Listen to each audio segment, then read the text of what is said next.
Cashflow Diary Podcast, episode 322. Welcome to yet another exciting episode of the Cashflow Diary Podcast, the podcast that teaches you insider tips, tactics, and strategies for creating leverage streams of cash flow into your life. Learn from top-performing entrepreneurs, business owners, investors, and thought leaders from across the globe as they share their secrets to success. Like what you learn on this and other Cashflow Diary podcast episodes? Go to learninvestingnow.com and sign up to receive powerful tips and information that will help you succeed as an entrepreneur and investor. Now, here's your host, investor, entrepreneur, business owner, educator, speaker, author, and master facilitator of Robert Kiyosaki's cash flow game, Jay Massey. All right, ladies and gentlemen, welcome to another episode of the Cashflow Diary Podcast. I'm your host, Jay Massey, and I'm glad that you're here today because one of the things that I know is that when you go into business, it's exciting, it's fun, it's something that you want, you got this idea and you want to see it come to life and actually become of value to, hundreds, thousands, maybe even tens of thousands, dare I say millions. And what's interesting is that at some point, you also have to exit. I have a gentleman with me today who's managed to do that not once, but twice. He's been out there in the business world for quite some time. And most importantly, you've probably actually have been into or around something that he has touched and you didn't even know it. What do I mean? I have with me today none other than Gary Hoover. And if you have ever been inside a Barnes & Noble, you could say he gave them the baby startup that was Bookstop that became what we know today. And he was responsible for selling that to them at a very important time, which I think is amazing. Also, I know for myself, it was interesting to find out that Hoovers.com, you may remember that site, and many of you who are in sales know that site. Well, he's the Hoover behind Hoovers. So it's pretty cool. And that he was able to sell over to Dun & Bradstreet for over $117 million. Here's the point. He knows how to start a business, but he also knows how to finish a business. And most importantly, he knows how to serve people. And he's here to help you and I today. Help me welcome none other than Mr. Gary Hoover. Gary, you there? Yeah, great. Good to talk to you, Jay. Thanks for having me. You are quite welcome. And I am definitely glad that you are here today because I know you have wisdom that will help many of us go out there and become bigger, better, badder investors, business owners, and serve more people. Now, this being your first time here, I tend to ask everybody the same question their first time. Are you ready? Absolutely. All right. So I tend to look at today's entrepreneurs a lot like yesterday's superheroes. So, Superman, you got Lone Ranger to some people. You've got all kinds of superheroes today, right? But I think entrepreneurs and superheroes have a ton of things in common. Chief among them, occasionally we get dressed up and we go out there and we use our special abilities to serve customers and save them in various forms. But also like superheroes, if you think about Spider-Man for a second, before he was Spider-Man, he was just kind of taking some photos. And entrepreneurs are the same way. Before we go out there and accomplish great things in the world, we have to first realize that we have a superpower and choose to use it. The point is, we have an origin story. So the question to you is, before Bookstop, before Hoovers, before all of the individuals that you are now helping to get started into business, and before all the things that you are currently known for, my question to you is, who is Gary Hoover? Well, that's an interesting question, Jay. My story is that I grew up in a General Motors factory town, Anderson, Indiana, and it had a population of about 60,000 people, and it had 27,000 working at General Motors. And I was in the classroom, and the teachers were talking about leadership and management styles, presidents and colonels and generals and kings and queens and governors and all that. And, how do people make decisions? Why do people follow them? All those things. And I thought, well, this is cool. This is fascinating. And I'd hold up my hand and say, well, what can you tell me about General Motors? They're kind of the gorilla in the room, or whatever you want to call it. And they said, oh, they make Chevrolet, Pontiac, Buick, Olds, Cadillac, GMC truck. I said, no, I know that. we all know that. I said, who started it? Why did they start it? Are they smart people or stupid people? We may assume that people that run giant companies are smart, but we know from Wells Fargo and Enron and bunches of others that they aren't always very smart and may not really understand business. If you're old enough to remember the Enron scandals, those Right. people were MBAs from Harvard and Stanford, and they ended up committing suicide and dying in prison. The CEO did, and so I don't think they ever really understood business. And it was driving me nuts. Nobody could answer my questions. And I was in a newsstand with my family and discovered Fortune, the great business magazine, and their annual list of the 500 biggest U.S. companies, of which GM, General Motors, was the biggest. And I saw that list, the 500, and I said, wow, look at all this information. And these people are trying to answer the same questions I'm asking, those writers and editors at Fortune.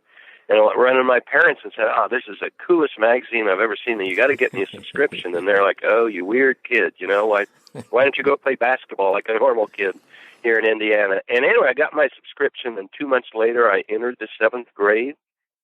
So I started subscribing to Fortune 53 years ago when I was 12 years old. For now, I guess it's 54 years in a row, I've grabbed the Fortune 500 and gone down through it. So I got this fascination with business and enterprises of all types, even nonprofits, when I was a little kid. And then within a couple of years of that, I fell in love with retailing and decided that was the industry I would focus my energies on. So I was a kind of an odd kid, and I'm still absolutely fascinated by what makes some businesses successful and others fail, and what goes into being a successful entrepreneur or a big company. Interesting. I think one of the most interesting things, or most amazing, I'll call it amazing things of what you said, is that you somehow, living in Indiana, did not end up playing basketball. Yeah, no. Yeah, and I didn't even go to Indiana University with the great Hoosiers team, but I sure went to a lot of basketball games, and I still follow it very closely. Yeah, yes. It would be almost that would be really weird if you didn't. That would be like really strange. But nonetheless, at age 12, you're reading Fortune. I'm not even sure. I don't even understand that. That's unique in and of itself. And so, were there any lessons, like, say, let's pretend for a second that someone of a very, very young age, 12, is listening. Is there something that you believe that we could be doing either with our children or our children could be doing that could help them become that entrepreneur by reading magazines like Fortune, even still today? Oh, absolutely. No, I teach. I was the first entrepreneur in residence at the University of Texas at Austin Business School. Mm-hmm. But I teach people. I have a special class for high school kids, a 4-hour intensive introduction course in entrepreneurial thinking, all the way up to executives and CEOs of giant corporations about how to be more innovative. One thing I would say is to get people interested in these kind of things young. Overall, our school system just does an awful job of teaching economics and business. They don't get a whole lot of focus until people get to college in most cases. And if there was one thing I'd suggest, it's the best way to get inspired and to learn how it works is to study biography.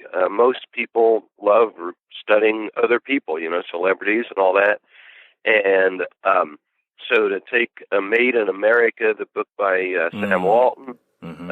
Or Grinding It Out, the Ray Kroc story, Howard Schultz, the Starbucks guy, his book, I think Pouring It Out, something like that. Anyway, and the thing is, a Fortune or Forbes or Economist, Wall Street Journal, if you read them right, all they are is like case studies. And people pay whatever, $250,000 to get an MBA at Harvard, and you go up there with a lot of other smart people and professors, and you study case studies. Well, Fortune magazine's a lot cheaper than that, and so much is available online. But go deeper, and I spent a lot of time studying the greats in history, learning from the George Westinghouse. I've been just now reading the biography of George Eastman, the guy that created Kodak and dominated the global photography industry for almost a century. And you realize, well, first of all, these people aren't normal people. When they start out, they're often very ambitious. They often have high ambition and high energy levels. They don't give up. They have this incredible persistence, but they're also human. They have foibles. None of them are perfect. And even when you study a Steve Jobs or Bill Gates. They're clearly exceptional individuals, but they weren't perfect, and not quite Spider-Man, can't quite climb buildings, although they may try.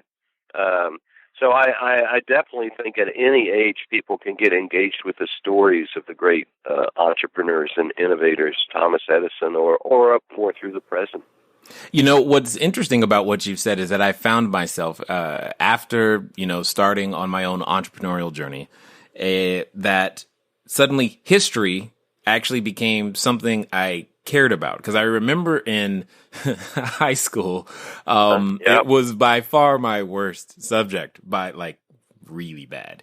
And yet now when I go, I'll find myself watching the History Channel or, yes, like you said, delving into the books of entrepreneurs of past and understanding and trying to understand their motivations and listening and trying to learn the lessons. I find it very interesting, though, that you said that you were a professor at a university, but yet you're saying that the school system did a horrible job of economics and business. Can you expound upon that a little bit? Yeah.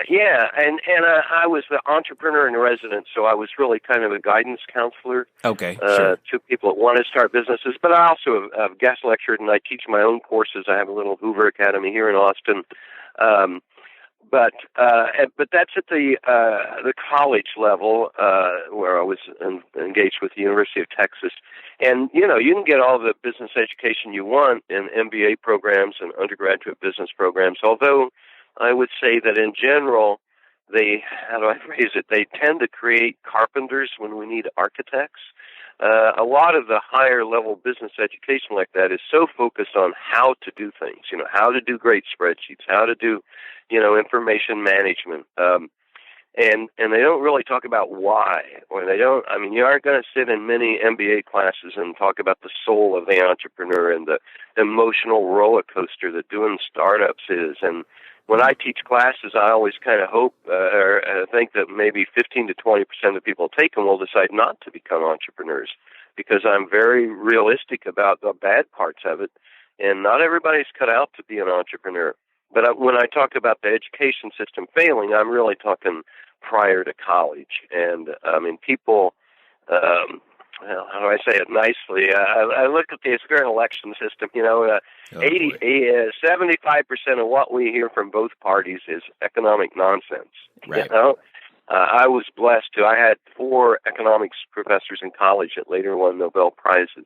Wow. I went to the University of Chicago and studied under Milton Friedman and all these guys. And it isn't rocket science, It can be taught. But the average high school graduate knows a lot more about global warming than they know about a profit and loss statement. You said a mouthful right there. What, there's so many things that I now want to ask, but for those that may not be familiar with, and I'm going to assume that there's a number of them, and I'm going to ask you to do something that's definitely not fair to the man, but I would love for you, having been there, to be able to try to explain, if you will, who Milton Friedman is and why his ideas are important. Oh, yeah. Well, what we would call classical liberalism, if you study the history of the word liberal, that was really in Europe, and then the Americans picked it up, and that really meant a commitment to freedom of interchange and transactions between people, keeping government out of it, or as little a role as possible in so many ways. So if you really go back to the concept of left and right in politics, that was based on during the French Revolution. The people that were with the king and the royalty in the old system sat on the right side of the aisle, and the people who wanted a whole new way and democracy sat on the left side of the aisle. But one of the key things that the leftists pressed for was to cut regulations of business, because the king and his buddies and the nobles, they set all the rules, and they didn't like, if you had Uber and they had a taxi company, you were out of luck. Right. So there's a lot, people use the word liberal differently in the United States today, but what it really means is really a faith in the marketplace, letting people make free, voluntary decisions. And of that, the two greatest economists who developed the theories, it's called the Austrian school, usually. were a guy named Friedrich Hayek and Ludwig von Mises, and I met old von Mises in his 80s. And then Friedman came along. He was born in like 1912, and he died in he was in his 90s. I had dinner with he and his wife when they were in their 90s. I had him in class when I was in my 20s, in undergraduate and college. But he really was one of the primary spokespeople, if not the top spokesperson for free market capitalism. And he did a wonderful TV series for PBS around 1980 called Free to Choose. And you can go to freetochoose.net and order the videos. But that's still, I meet people all the time who say that changed their lives. Because if you either read the book, Free to Choose, or look at those videos, you'll really understand what real capitalism, which is not crony capitalism, which we see so much of today, but real, true free markets, how wonderful and powerful they are, and how they're the reason that that we're so wealthy on a relative basis. That the prosperity of Europe and Japan and most of all the United States, the degree to which true free markets and capitalism have really lifted billions of people out of poverty and continue to do so in India and China today, now that they've given up on their false gods of in part, communism and socialism. It's rarely black and white. There's a lot of gray there, but it's very complex. But Deng, D-E-N-G, the guy who turned China into a capitalist place, amazing what he did and the billions of people that have been helped by it. And he's long dead now, but his effects are still going. I've blogged about that on my website, Hoovers World, about what a great leader he was and the courage it took to allow the Chinese people to be more free. They still have a ways to go. Right.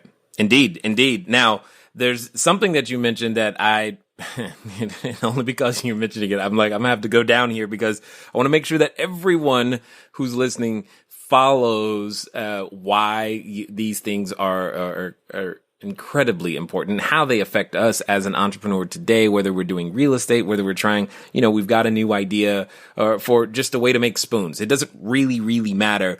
But could you expound a bit on, just because some people may not fully understand the challenge that could be presented to itself, that is presented to the United States economy for sure, when we start talking about things like crony capitalism and how that can be a challenge for progress? Yeah, Jay, when I look at entrepreneurs, ultimately entrepreneurs prevail. I mean, the successful ones, and of course, it's a struggle, and the odds are against you. If you want the odds in your favor, you may be better off going to work for the man or for a big company, which is great too. We need a lot better leaders at big companies too. But I find overall, entrepreneurs, part of entrepreneurship is being adaptable. And so, because I've been to 45 countries teaching entrepreneurship and entrepreneurs. And I go to these countries not nearly as wealthy as the United States, and the regulations and the issues and the corruption they have to deal with, we can't even imagine in the United States. And yet I meet people all over the world, and they just press on. They have their idea. Sometimes it takes years, 2 years to start a new company in some countries, whereas in Dubai, I believe it's either 24 or 48 hours to go through all the paperwork to create a company. And there are lots of things you can't imagine, like I think it's in Brazil, if you lay off somebody or fire somebody, you have to pay them like 1 or 2 years' wages. So it's harder to start a company because you can't crank it down. And that's part of entrepreneurship too. You should be able to close up and give up. I hate doing that, and I hope it doesn't happen to you, our listeners. But, and so when we look at the United States, even though a lot of the regulations drive me nuts, there's a huge amount of stupidity, we're still in relatively good shape. But anything we could do to have less regulation, to give the Ubers and Airbnbs of the world more freedom, and let people make up their own minds, the stronger and better off we'll all be, and the richer as a society in every regard. So I still promote that. But because I've heard some entrepreneurs and small business owners say, I can't handle these regulations anymore. I'm giving up. And right next to him, down the road, there's going to be another entrepreneur in the same industry that says, well, I don't care how evil they are, I'm not giving up, and they're the ones that are going to persist. So I would never use it as an excuse to duck out, but boy, it can give you headaches. And in the real estate business, certainly I have a lot of friends in commercial real estate, and here Austin is a very regulated city. You go 20 miles outside the city, and it's far less regulated than the rest of Texas, Right. But man, the nightmares I hear about the city officers giving you 6 different answers that are opposites about what your building has to be like, and then it'll take us a year and a half to review that plan, or it's just nuts. And it's one reason housing is high in Austin, but you go to a city like Chicago with huge regulations on housing construction, and even if the land is free, you can't build an affordable house in a lot of those places, like the city of Chicago, which city I really love, but I wish it was easier for people to afford houses when you have almost free land in some of those really rough parts of that city. Well, and you're touching on a number of things, because oftentimes people ask me, like me personally, I because a business is built on systems, we choose to deploy our systems in various locations throughout the United States. Chief among them, I live in California, but I choose to do business in mostly other states, simply because doing so in California is just more expensive to provide the exact same type and quality of service as it would be, say, in a state like Georgia or Tennessee or Colorado or almost any other state that's not New York, Hawaii, Connecticut, Maryland, D.C., You nailed it. You nailed it. And that's why when you look at the population data, people are flooding out of California. Now, its population overall has been relatively maintained because so many immigrants from other countries pour into California. But as far as the domestic population, and Illinois is just bleeding people, and even the big universities are losing their professors because the state is so screwed up financially and the tax thing and pensions.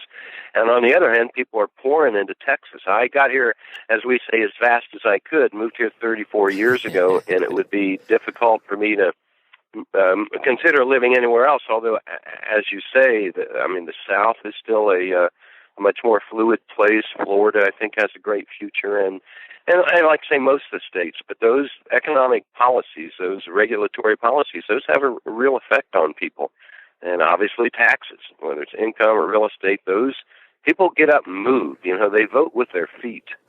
I've had people talk to me. I was talking to a friend of mine, and he said, well, and I was talking like I always do about how much I love Texas. He said, yeah, but, Texas is 41st in this welfare program or whatever, and Illinois, where we both lived, they've got much better stuff and all that. And I said, so why did, whatever it was, 300,000 people leave Illinois in the last 5 years? I looked up the data, and whatever it was, 500,000 move into Texas. And I said, look, they vote with their feet. I said, if you were poor and out of work, would you rather live in a state that had great welfare systems, or would you rather live in a state that had lots of jobs? And all you have to do is look at the numbers to see what people really decide. Yes, and for everyone listening, this is why I've always constantly said, for those of you looking to do the long-term real estate, you are ultimately a job chaser. Find the things that create the jobs that cannot just be outsourced, but that can't be offshored, especially if you are trying to invest inside the United States. Texas has done a great job at doing so, and that's why you hear a lot about it. So with that being said, we're bringing up a whole bunch of the things. We probably just made somebody say, you know what, this entrepreneurship thing is for the bag. It's for the birds. I'm done. just in our own conversation, we're not even trying. That wasn't even like what we were trying to talk about, but it does bring up the question, with so many things being fluid, because you mentioned the Ubers, you mentioned the Airbnbs, and there's offshoots of opportunity from from those big unicorns in and of themselves. It brings the question, who is cut out to be an entrepreneur? How do you know? Oh boy, I don't think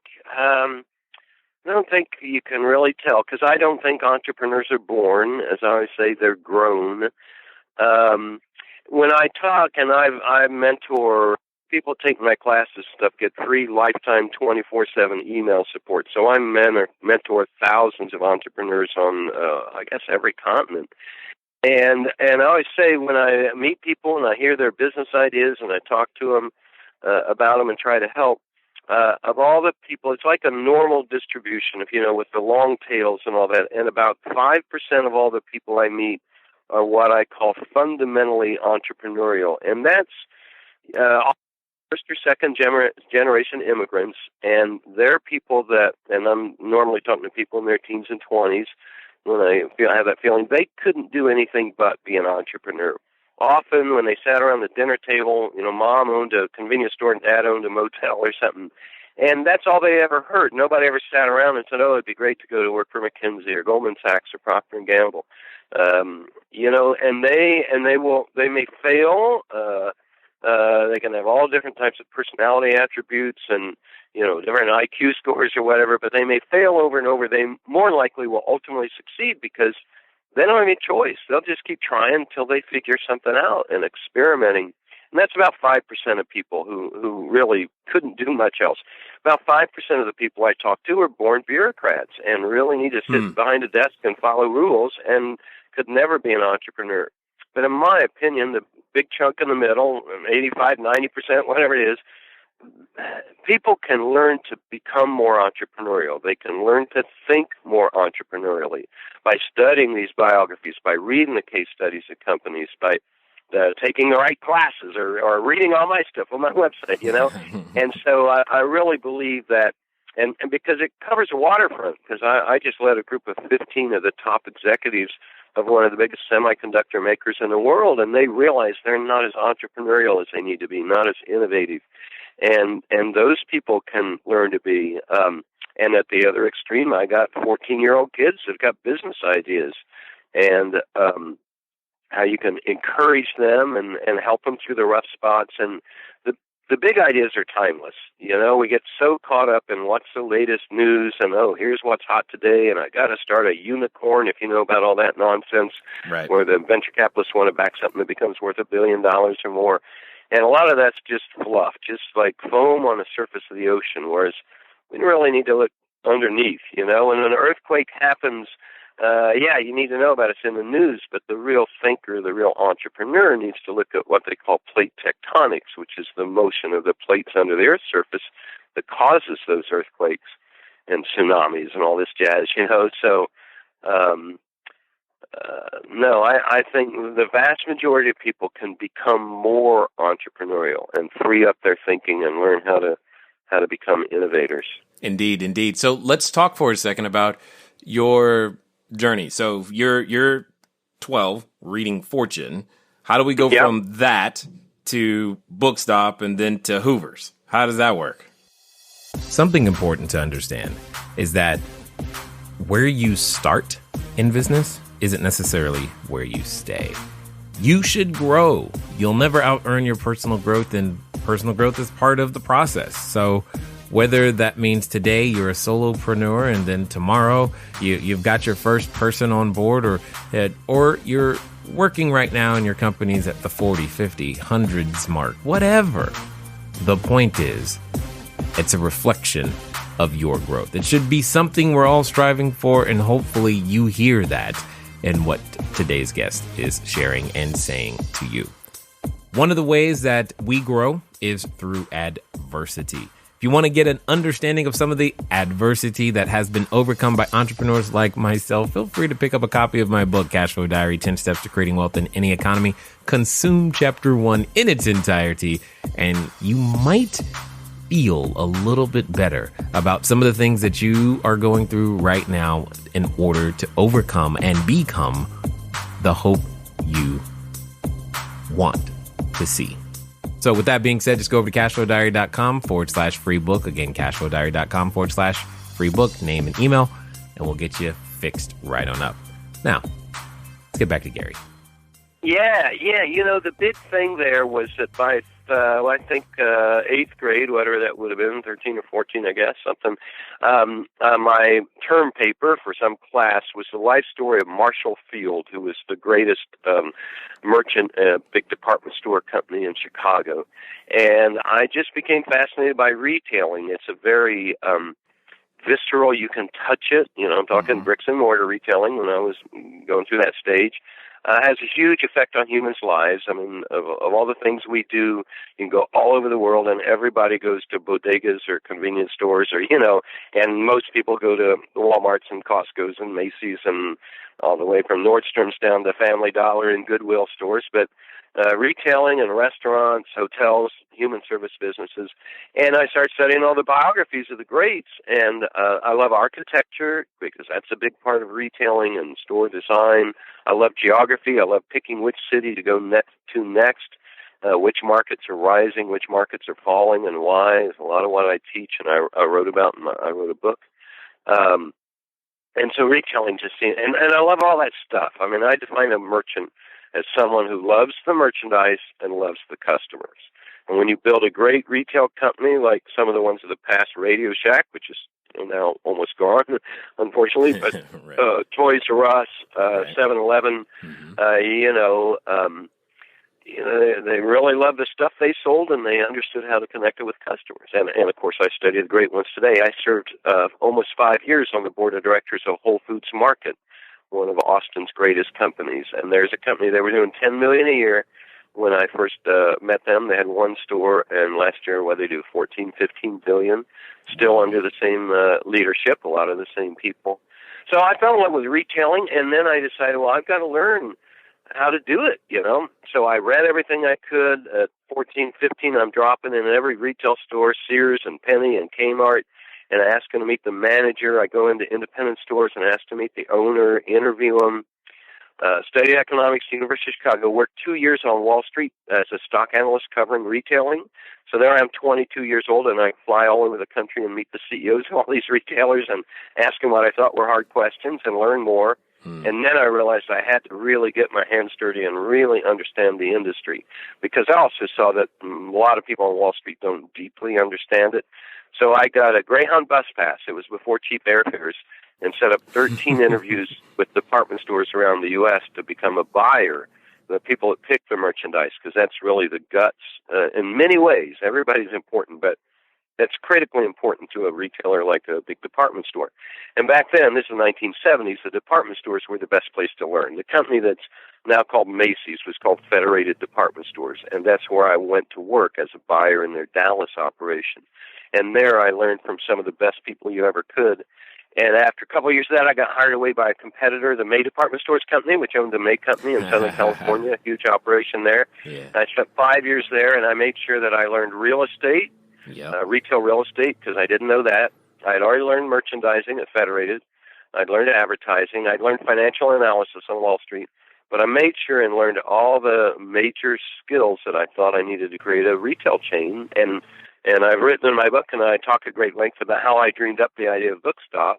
I can talk about that now if you want. But by all means. And that's what I did. Yeah, and that's, see, what I like about what you're saying right there is in each of those, we'll call them stations or opportunities or jobs even, you didn't take the job for the sake of having a job. You were taking it with an end goal in mind and trying to learn something from each one of them. And it seems to me to be very strategic. I mean, this is obviously before the internet and the ability to have access to the information in a different way that we do today. So it sounded like you had a master plan at a very young age. Would that be accurate? Yeah, absolutely. Now, I knew I wanted to be in retailing, and there probably, I'm not sure when I decided I wanted to start my own, but one of the things, the more you study retailing, and then when you go and work in it, is I believe that anybody really understands the field understands that there is always an advantage to the smaller operator that knows their customer better. The big chains can become removed from the customer. And then the other thing, working for the big companies, I always say I love working for those three big companies I worked for. And I learned so much, and I had wonderful teachers, mentors, bosses. But about half of what I learned was stuff, man, I'll never do this. They really screwed this up. And about half was, wow, they have this nailed. Right. I mean, what I learned about how to do a pro forma projection on a project and whether it would pay off or not, and how to do your expense projections, I was light years ahead. It was my MBA, really. Never got an MBA, but working for those 3 companies over a period of 9 years, that was my graduate education. And like I say, other things, I said, man, there's just too much bureaucracy, and it's easy to forget the customer and get caught, trip over your own feet with internal politics or worrying about the competition, which I'm always very aware of the competition, but I don't make knee-jerk reactions to their actions like a lot of retailers do. So, now, Michael Dell here in my hometown, he dropped out of college, started a company, and I would say, well, that's one way to do it.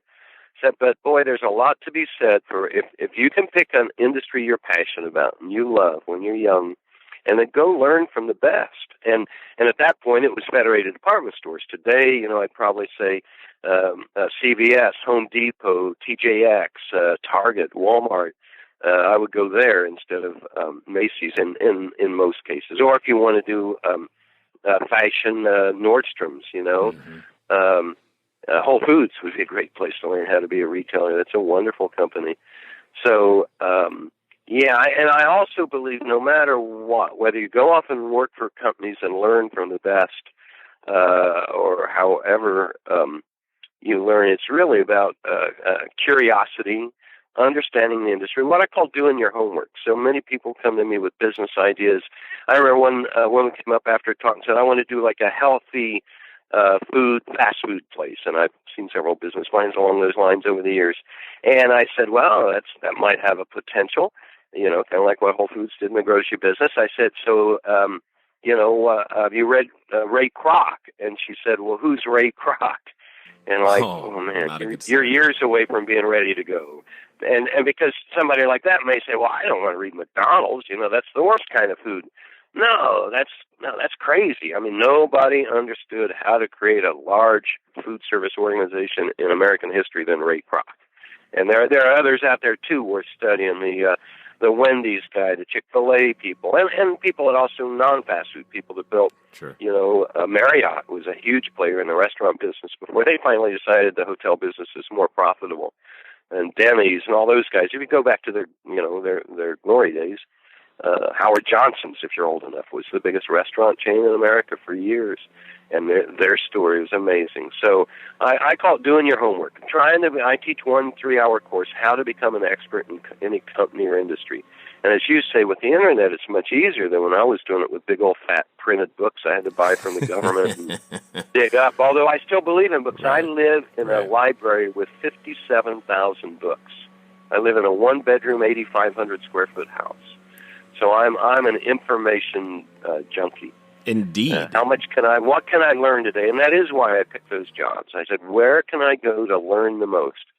That's one of my 3 key criteria when picking who to go to work for if you are going to go to work for a large company. You got to believe in their mission and what they're doing. You can't be a person that comes away, well, the company really sucks, and I hate everything they do, but they pay me well. I mean, you don't want to be that person. You want to find somebody you believe in. You want to try to find some place where you have some sort of chemistry with the person you're going to work for. Although in a big company, they can, get a promotion 2 weeks after you start and you got a new boss. But then where can you learn the most? Every night, ask yourself, what have I learned today?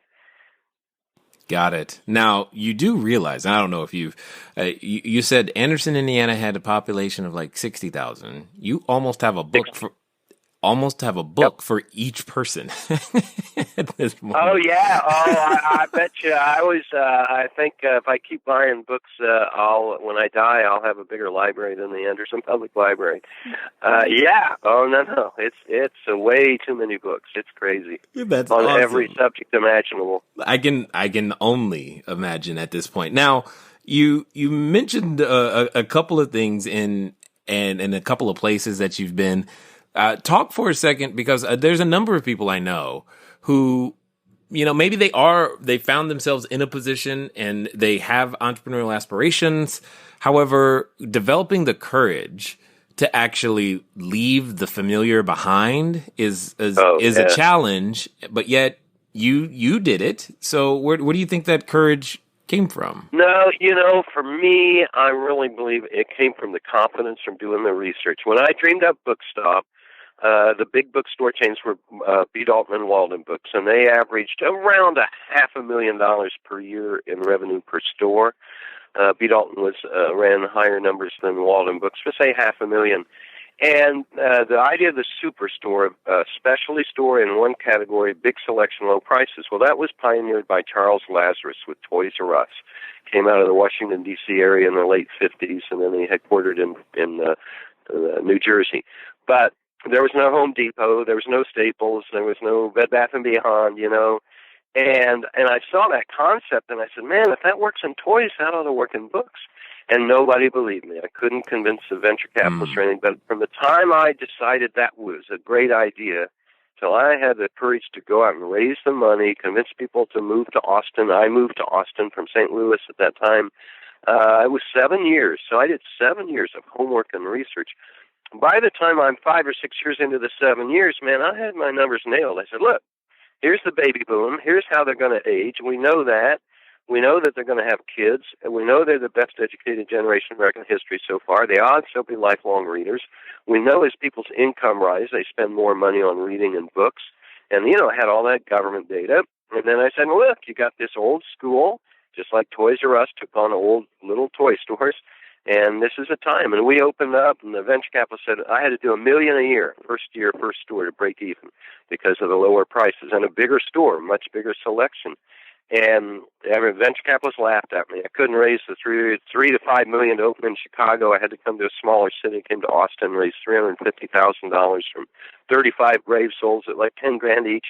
And we opened up. We had to do $1 million to break even. My projection was $1.4 million. We did $1.8 the first year, wow. And within I think about 5 years, we were averaging $3 million a store.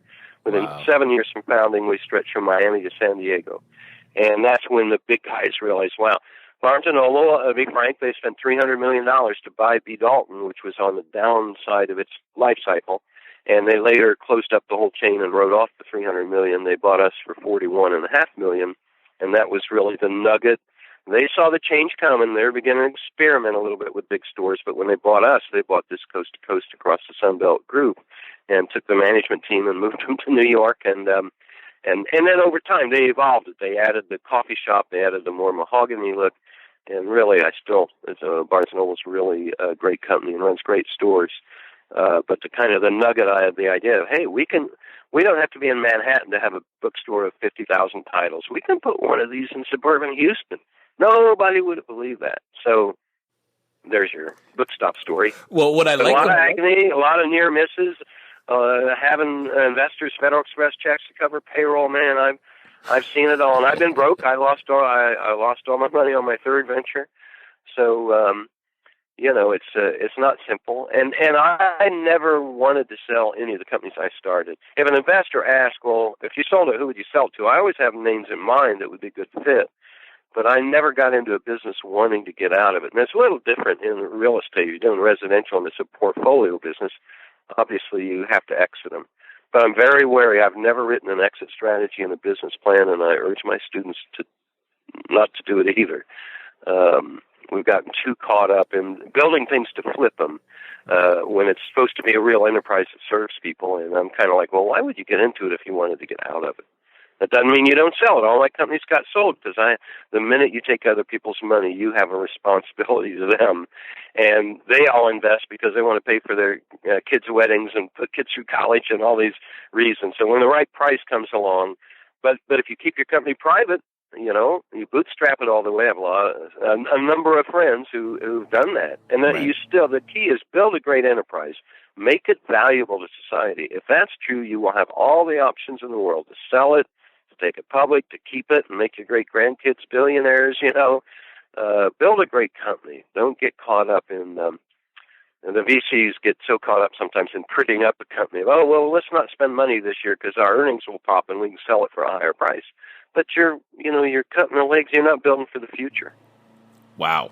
One of the things that's come obvious to me is that you have a ton of not just theory, but actual out there practical knowledge that because of all the things that you have been through. And I'm going to take a stab and say that there's a number of individuals listening right now who are realizing the exact same thing. And because we haven't talked about Hoovers, we haven't talked about, if I'm not mistaken, you've got you have interests inside of some games on mobile devices. Yes. You've got a number of things going on. So before we get to our final question, do me a favor. How can we find out more about what you're doing and what you've got going on and continue our learning education from you? The best thing is go to hooversworld.com, and that has everything. I offer a class in person in Austin, but I've just put up, it's 18 hours of my thoughts and all the business history and how to think entrepreneurially. And that, it's you can buy the audio course for like $149. That's you'll see a link on Hoovers World. And I've written 2 books, one about entrepreneurship in general, it's like $10, and one on retailing and specifically, like a big thick book, it's like $30. So a lot of ways to do that. I can always be emailed. There's a contact me button on there. And then I'm on my 9th startup if you start the 3 in college. But some have worked, some haven't. We've talked about the 2 most successful ones. But I tend to do them sequentially. I mean, I don't believe, for most people, you can't do 2 or 3 things at the same time well. My Hoover's rule is your success will be inversely proportional to the square of the number of projects you're working on. So if you're working on 2 things, you'll be 1/4 as successful. You're working on 3 things, you'll be 1/9 as successful, and so on. And there are a few exceptions. There are always exceptions. But most of the great people, Bill Gates was totally focused on how do I build Microsoft for most of his life. Steve Jobs gave his life to Apple, but you can go to any industry, and the greats are very focused, really great in one industry, probably would have been a failure in any other industry. Most of them have a real expertise or love. I mean, the people that built Walmart could not have built Microsoft.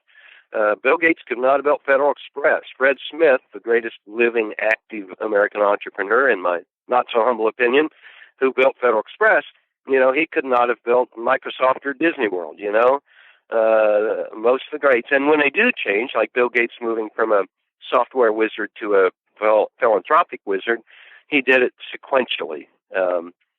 So limit what you're focused on. Having said that, I've moved from one to the next. I have this curiosity. I love all these industries. I've dabbled in the internet online game. It's a simulation game. It's the best restaurant simulation game called Restaurant Bigwig, and it's available on the iPad. I've done a lot of stuff. I'm really interested in the museum industry, which has a great future, especially for-profit museums. So I have a big idea there called the Spark, and you can find it on the web or email me. Or if you go down through Hoovers World, you'll see articles on all this different stuff. Awesome. I am so excited that you are who you are. I don't know. When I get excited, I start stuttering, and I'm just like really excited to hear you. It's very, very nice of you. All I can tell is, man, if you stick around long enough and try enough things, man, sooner or later you learn how to do it. Although I always say entrepreneurship is a lifelong journey of self-discovery. At the age of 65, every day I learn flaws I have that I may not have known I had, and once in a while I get lucky and I find I'm good at something. But, and you have to take joy in that the idea that you're in continual growth. Hey, to sit there and say, I'm really smart, that's just as bad on yourself as saying I'm really stupid, because that's what we call a static, fixed state of mind. The powerful minds, people who change the world, have a growth mindset, and that's all about, am I smarter today than I was yesterday? Am I moving ahead? Am I learning? Am I growing? And the day somebody gets to, I know it all, I have all the answers. I mean, I run into people like that all the time. Hey, they're dead. I don't care if their IQ's 200. I don't care if they're billionaires. They're not in motion. There's a great book called Mindset by Carol Dweck, D-W-E-C-K, and it really goes into this difference between the growth mindset and the fixed or static mindset, and that's a key thing I teach in my classes. Got it. Got it. So as we wind down here, I've got a final question for you, because here's Sure. what I also know about those that are listening, and I'm assuming those that have probably been in your classes and just participating in some various way. So let's pretend for a second, if you will, that there's a person listening and they're standing in front of what I would call the superhero outfit store. They think they want to try this entrepreneurship thing on, but yet they're still deciding, what cape should I wear? Do I wear a mask? What does it look like? And, they're excited about that, but at the same time, in the back of their mind, they have that voice. And I know it's a voice you have dealt with. It's that voice that comes up anytime we as humans try to step into a place that's bigger than our present place, becoming more, offering more value. It says things like, who are you to do those great things? And for some people, they're actually related to that voice. So my question to you is, if you knew beyond a shadow of a doubt that the individual listening would actually follow through on the advice that you would share with them, and they would do so in the next 24 to 48 hours, what would you suggest that they do? Oh, boy. I'm so focused on the specifics, what industry you're in and what stage are you at? Because, it's an evolution of, I got this idea. To go talk to a bunch of people. Do you think they'll like this idea? You've got to convince yourself that you're really passionate about it, and you're really going to have the persistence to stick to it in this. And that's one reason when people do stuff just to get rich, that usually isn't strong enough. It really takes for most people, a higher goal, or, man, I'm going to change the world with Uber. And that doesn't mean they don't want to get rich too, but so are you passionate about it? And then are people really going to love it? And that gets really tricky. Some things, you can go out and talk to 100 customers. If you have a very specific thing, like, this will help gas stations, this new software, whatever it is. And then you go talk to 100 gas stations. That's great. They call it market validation. But on the other hand, as Henry Ford is reported to have said, but apparently never said, but I think the logic fits with him, is he said, if I'd asked my customers what they wanted, I would have given them a faster horse. Nobody on earth sat around and said, I can't live another day without Federal Express. Nobody on earth sat around and said, I can't live another day without an iPad. Nobody on earth sat around and said, I can't live another day without a giant bookstore. I'm doing fine with B. Dalton and Walden books. So the bolder the idea, the harder it is to ask people. But then you have to kind of interpolate or extrapolate or whatever. So, like, I knew they loved Toys R Us, and books aren't that much different from toys in terms of the nature of the product and the size and the price points. And I said, I bet if they love Toys R Us, which was a huge success already by the time I was doing my research, they're going to like Bookstop, And so it takes work. And then my next question is anyone else doing it? Because the last thing you want to do is be redundant. And I see so many business plans, I say, is anybody doing it? I don't think so. Well, they haven't done their research. 10 seconds later, I'm on my tablet, my Samsung tablet, one that doesn't explode though, and I'm like, wait a minute, here's 5 companies to do. Oh, well, their website's green and mine's going to be orange or whatever. And no, if you can't really bring something new to the party, a true innovation, or do it in a different way, now maybe you find out, they're doing it, but they're only doing it in Thailand. Nobody's doing it in the United States. So that's good news. So maybe you can learn from the one in Thailand, But working through all that, because a lot of people start out with, where can I make the most money? And you can't really know that. Most of these great ideas, I talked to the people that built Home Depot once, or heard a talk, and when they opened, they thought Atlanta, where they came out of, could hold, I think it was 4 Home Depots, all their studies, and I don't know what Atlanta's got now, maybe 40 of them. Almost all great ideas turn out to be far bigger potential than even the dreamer thought they were. I don't know what the Whole Foods people would have expected. I knew it could be a national chain. I knew they were bright.